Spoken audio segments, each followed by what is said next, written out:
Bonjour à toutes et à tous et bienvenue sur cette vidéo de psychoastrologie où nous regardons comment se configurent les planètes sur une semaine pour chercher à en tirer l'interprétation des influences qui pourront nous impacter pendant la semaine. Alors, nous sommes sur la semaine du 11 au 17 novembre. Elle est intéressante cette semaine, notamment parce qu'il va y avoir la pleine lune en fin de semaine, vendredi, et également parce qu'elle amorce des changements au niveau, des grands transits. Alors on va être au tout début, disons qu'on se rapproche de ces changements-là, donc on est encore en préparation, mais n'empêche qu'il y a cette idée de bascule qui est présente dans la semaine. Ceci dit, reprenons quand même les grandes configurations. Je vous le dis depuis, peut-être plusieurs semaines, hein, on est dans une période de tension forte. Déjà pendant le mois de la Balance, c'était ressorti, c'était marquant, ça s'est accentué pendant le mois du Scorpion. Pourquoi? Parce que le Scorpion, naturellement, est un signe de dualité, d'opposition, qui est capable de faire ressortir le meilleur comme le pire en chacun d'entre nous et aussi évidemment sur le plan collectif. Et cette tension, cette dualité est accentuée parce que le Soleil est accompagné de la Lune noire. Et une Lune noire en Scorpion peut effectivement faire remonter les aspects les plus sombres. Ça peut être des peurs, ça peut être des mécanismes, des schémas enfermants, ça peut être des pulsions, des désirs inférieurs, ça peut être l'égocentrisme exacerbé. Enfin voilà, c'est des tendances assez basses présentes en chacun de nous, qui effectivement aussi vont se traduire sur un plan collectif, tandis que le soleil en scorpion nous encourage davantage à aller voir, hein, avec la perspicacité du scorpion, au-delà de ces aspects sombres, déjà ce qui se joue vraiment, et également ce qui peut contrebalancer, contrecarrer également ces aspects les plus sombres. Par exemple, si je suis en proie au doute, à l'anxiété, hein, puisque donc lune noire en scorpion, ça peut faire remonter ça si on a déjà à la base un peu une tendance à être dans le doute et l'anxiété. Et donc le soleil, c'est qu'est-ce que je peux avoir comme ressource, comme moyen présent en moi pour contrecarrer mes tendances anxieuses et mes tendances donc au doute de soi. Voilà, c'est aller chercher ce meilleur. Le soleil est là pour éclairer, hein, il met en lumière et donc il nourrit aussi, hein, par cette mise en lumière ceux qui l'éclairent. Donc s'il éclaire les ombres, on peut les voir du coup et on peut travailler pour justement aller les contrebalancer. Par contre, attention aussi au phénomène on éclaire et on nourrit aussi des ombres. Ça peut être un contre-coup un petit peu dangereux de dire bah oui, j'ai vu mon ombre et du coup oui, alors le doute, oui, je vais en rajouter une couche effectivement et là on va renforcer les ombres. Donc c'est pour ça, hein, les dualités peuvent être particulièrement fortes et donc en fait ça pose la question du choix, hein, le choix que l'on fait entre nourrir les ombres individuellement et collectivement aussi, on participe à nourrir des égrégores d'ombres comme on peut également nourrir, l'aspect lumineux. C'est pas être juste dans la foi et l'espoir de quelque chose d'un peu utopiste, comme quoi, je sais pas, tout va s'arranger naturellement. C'est d'aller voir encore une fois quelles sont les ressources dont on dispose pour faire face à une situation ou à un ressenti qui peut être un peu plombant et ça peut être aussi face à des événements que l'on va juger négatifs, qu'ils nous concernent ou qu'ils concernent le monde, de chercher à percevoir ce qui peut se jouer réellement derrière. C'est-à-dire un événement est forcément la traduction de quelque chose de passé. Hein, voilà, la concrétisation de peut-être de formes pensées, qui ont été cultivées, de croyances, etc. Mais donc l'idée c'est de se dire que ok, mais il y a autre chose qui se joue là derrière. Si ça bouge dans ce sens-là, peut-être que voilà. Donc perspicacité du Scorpion, on se laisse pas avoir simplement par ce qui se produit et on cherche à percevoir ce qui se joue vraiment derrière, dans les coulisses. D'autant plus que point de vigilance, ou en tout cas point particulièrement intéressant, donc un des grands changements de la semaine, ça va être l'entrée de Vénus en Capricorne qui va donc quitter le Sagittaire le 11 novembre lundi pour rentrer donc dans ce signe de terre. Particulièrement intéressant parce qu'en même temps on va basculer du deuxième au troisième décan du Scorpion. Or, ce troisième décan du Scorpion est justement gouverné par Vénus. Donc, l'entrée de Vénus en Capricorne est très connectée à ces énergies Scorpion, à cette énergie Scorpion, pouvant donc activer là aussi le pire comme le meilleur de cette configuration Vénus en Capricorne. C'est quoi le pire, si je puis dire, hein? Le Capricorne, c'est un signe de pouvoir, c'est un signe qui est naturellement à l'aise avec le fait de pouvoir faire preuve de volonté, de détermination, de persévérance, d'avoir vraiment cette capacité à aller au bout des choses à partir de ce qui a été perçu comme un objectif valable, et donc voilà, de pas lâcher l'affaire. Sauf que signes de pouvoir et persévérance peuvent aussi conduire dans l'exacerbation et dans les aspects un peu sombres, justement, du Scorpion, dans l'autoritarisme, la tyrannie, dans le c'est moi qui ai raison, je sais ce qui doit être fait et je le fais de toute façon, quoi que vous en pensiez. Donc voilà, toutes les formes un petit peu d'imposition de volonté qui peuvent même aller parfois jusqu'au fanatisme, d'autant plus qu'avec Mercure en Sagittaire, là on est dans une configuration qui peut aussi faire remonter les tendances à être tellement persuadé que tel objectif il est valable, que telle valeur elle est meilleure, etc., que voilà, c'est des configurations qui peuvent aussi nourrir des pensées ou des tendances fanatiques. Pareil, individuellement, si on y est sensible, collectivement, pareil, si dans un collectif il y a ces tendances autoritaires ou avoir besoin aussi, parce que ça peut aussi faire remonter, de par les peurs du Scorpion, l'idée qu'on a besoin d'une figure d'autorité sur laquelle s'appuyer, quelqu'un qui a l'air d'être sûr de lui, qui a une certaine aisance dans l'utilisation du pouvoir, et donc on va le suivre un peu aveuglement, il ou elle, avec Mercure en Sagittaire, d'autant plus si soi-même on n'a pas trop d'idées de direction, c'est pas trop, on est un peu paumé, etc. Donc il y a donc, en résumé, je dirais que cette semaine peut être un temps où les formes de pouvoir vont ressortir encore plus fortement, et nous, notre posture, ça va être que soit peut-être on va être justement tenté de faire preuve d'un pouvoir un peu excessif, voilà, on va s'affirmer, on va peut-être défendre aussi ses intérêts plus, on va peut-être s'opposer aussi, et parfois ça peut être nécessaire, mais c'est l'excès qui peut être un peu dangereux, ou alors on va être des victimes, c'est-à-dire qu'on va avoir autour de soi une personne, un environnement. Alors ça peut être aussi institutionnel, parce que le Capricorne renvoie aussi aux structures, notamment les structures qui ont une solidité, qui existent depuis un certain temps. Donc voilà, les structures administratives, institutionnelles, gouvernementales ou autres. Ça peut être l'éducation, ça peut être quelque chose qui, encore une fois, est bien ancré, bien présent.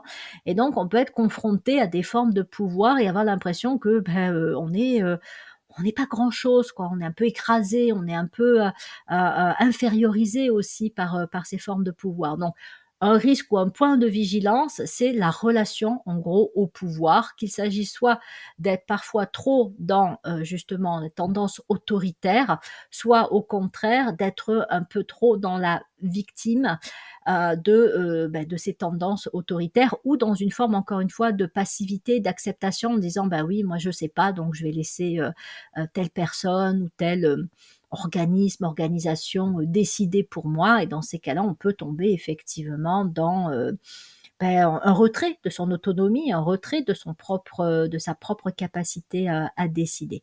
Donc voilà, pouvoir un petit peu aliénant, ça c'est des tendances éventuelles qui pourraient ressortir de la semaine. Ça ne veut pas dire qu'on va tous le vivre de cette façon-là, parce que effectivement, on est toujours dans cette notion de dualité forte du Scorpion, et du coup, si on regarde le meilleur de ce que ça pourrait donner, là je vous ai j'ai un peu mis l'accent sur le pire, le meilleur, ça pourrait être faire appel à son propre pouvoir pour, là encore, comme je le disais, peut-être contrecarrer des tendances passives ou contrecarrer l'abus de pouvoir d'une forme extérieure, d'une source extérieure.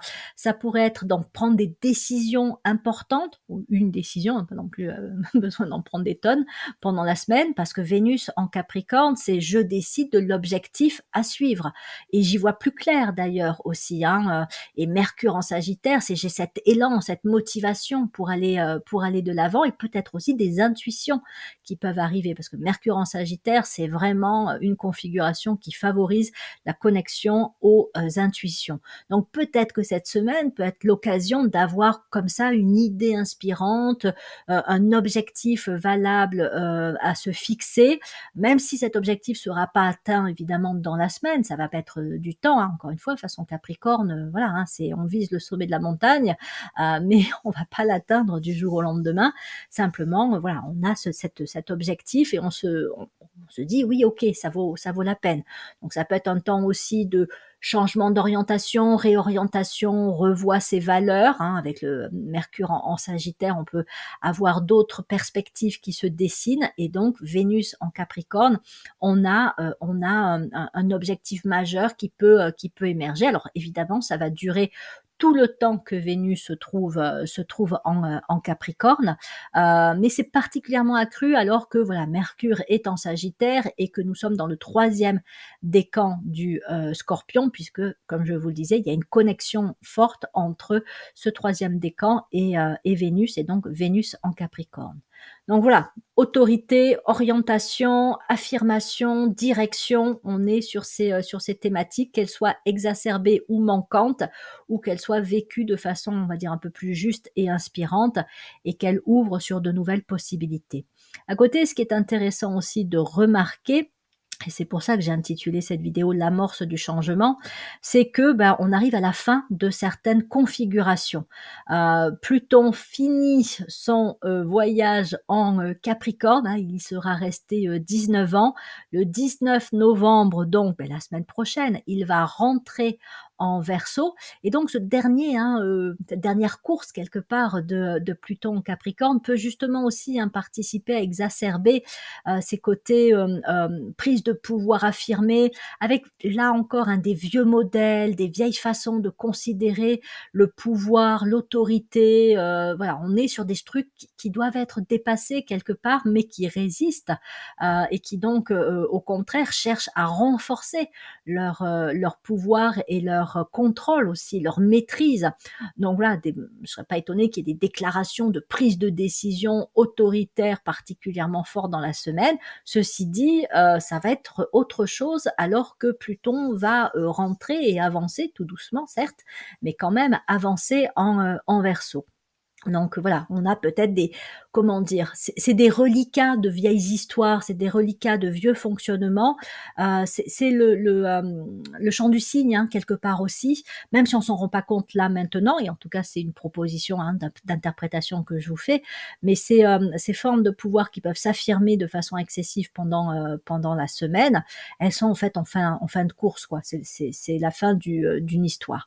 Ça prendra peut-être du temps, encore une fois, pour que ça lâche complètement, mais ce sont des choses qui, dans un proche avenir, quand même, ne vont plus fonctionner. Voilà, ça pourra plus fonctionner de cette façon-là. Donc, du coup, ça ressort encore plus fortement là sur ces derniers jours, ces derniers peut-être même mois, mais bon, ça va ressortir particulièrement là dans la semaine. C'est pareil avec Saturne et Neptune en Poisson. On est sur la fin d'un cycle, la fin d'histoire. La rétrogradation de ces deux planètes montre bien qu'il y a des vieux trucs qui reviennent, quoi. C'est comme une conclusion qui a du mal à se faire parce qu'on revisite des choses du passé. Donc nous aussi, nous sommes amenés individuellement à revisiter nos propres histoires du passé pour lesquelles la page n'a pas été tournée, la conclusion n'a pas encore été apportée, on n'a pas été jusqu'au bout d'un certain travail d'épuration, d'un certain travail d'élibération. On n'a pas été au bout de leçons. Donc voilà, il y a des choses qui, encore une fois, liées au passé, peuvent remonter, mais avec cette invitation à épurer et à se libérer au maximum de ce qui, en fin de compte, ne sont que des poids ou des entraves. Parce que, du coup aussi, autre, on va dire, phénomène astrologique intéressant, Saturne, dans la semaine, va passer en marche directe, je vais y arriver, et donc va prendre la direction du Bélier. Donc il va avoir un petit peu, ça va prendre du temps pour qu'il aille vers le Bélier, c'est pour 2025, mais ça veut dire aussi que voilà, le côté on revisite les trucs du passé et on replonge dans les profondeurs, ça va s'atténuer un petit peu, parce que là il va rentrer dans un mouvement qui va être un mouvement plus de rapprochement du coup par rapport au Bélier. Donc oui, il va toujours nous inviter à épurer, à libérer, changer, mais il va être là aussi pour nous permettre d'en voir quelque part l'utilité en termes de préparation à ce renouveau qui est attendu, alors que Saturne puis Neptune vont rentrer en 2025 en Bélier. Bon, ça, j'aurai l'occasion de vous en parler dans d'autres vidéos dédiées à ces configurations-là. Donc voilà, une phase encore un peu délicate, clairement, à traverser, mais un changement qui est en préparation. On va pas le voir, franchement. Ce qu'on va voir, c'est les vieux trucs qui remontent, les vieilles histoires, les vieux schémas, les traditions ou les formes pensées passives, enfin passées, des trucs cristallisés, hein, surtout qu'il y a quand même pas mal de terre dans cette période. Vénus, Pluton encore en Capricorne, on va avoir aussi le passage de la Lune en Taureau, bon, Uranus rétrograde aussi en Taureau, donc c'est aussi avec le Taureau, hein, l'histoire des possessions et de la possessivité, hein, c'est à quoi on tient absolument, que ce soit matériel ou que ce soit sous la forme d'opinion, de forme pensée, de conception, de vérité, voilà, ça c'est ma vérité, j'y tiens et je l'affirme, hein, voilà, donc ça exacerbe encore une fois ce côté affirmation de l'autorité et de la vision personnelle. J'ai raison, je sais mieux que tout le monde, hein, c'est un petit peu ça. Mais à côté de ça, derrière, on va dire en germination, il y a l'amorce d'un changement qui se fait parce que, encore une fois, Pluton va très prochainement quitter le Capricorne, tandis que Saturne rentre en marche directe pendant la semaine et va donc prendre la direction du Bélier. Donc voilà, il y a un début mais il va falloir être patient. Disons que l'intérêt, c'est de tourner justement notre conscience vers les aspects les plus lumineux, sans nier, sans se voiler la face. De toute façon, on est rattrapé par les choses un peu sombres ou difficiles, mais c'est de pas céder à la négativité, au pessimisme et à toutes les formes justement un peu basses du Scorpion, pour se dire que voilà, on est à la fin de quelque chose et à l'amorce d'un changement pour aller, si je puis dire, vers un nouveau monde. C'est quelque chose qui nous attend à partir de 2025. Temps de bascule, temps d'amorce de changement. Voilà ce que je laisse comme note pour cette fin de vidéo. Il ne me reste plus qu'à vous remercier de votre présence et de votre écoute sur ma chaîne. Et puis, vous dire à bientôt pour de prochaines vidéos de psychoastrologie, toute une série de vidéos sur justement les grandes configurations, les grands transits de 2025. Ça, c'est les projets à venir. Plein de belles choses pour cette semaine. À bientôt.